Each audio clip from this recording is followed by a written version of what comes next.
Our area, along with Oklahoma and Kansas, have a reputation for having numerous tornadoes a year, some of which could be a potentially dangerous situation.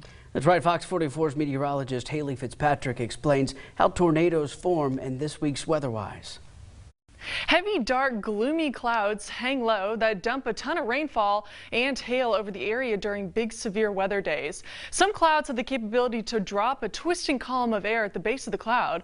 But what makes a cloud produce one of these violent whirlwinds that can create such chaos of everything in its path?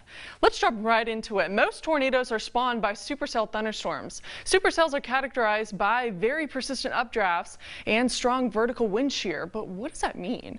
Well, winds in the upper levels of the atmosphere have to be moving in an opposite direction or speed than the winds here at the surface. This defines the term wind shear, essentially a change in wind direction or speed the higher up in the atmosphere you go. Now, this change in wind direction, the higher up you go, causes a horizontal rotation.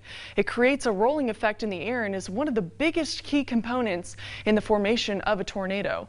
This horizontal rolling column of air is then flipped up by the updraft of the storm, and the funnel then makes its short descent to the ground. Now, tornadoes are actually made up of water droplets, but due to the dust and debris on the ground, it takes on a dark gray color that's easier to spot when it makes contact with the surface.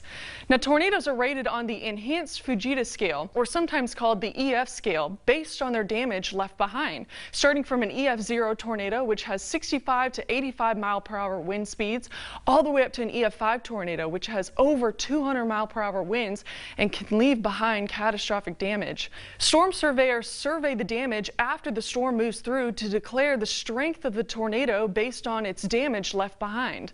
Now, as always, if you have any questions about tornadoes, weather-related questions, or anything of that sort, send them my way, and they may be featured on our WeatherWise segment. You can find me on Facebook, Twitter, or email at hfitzpatrick@kwkt.com.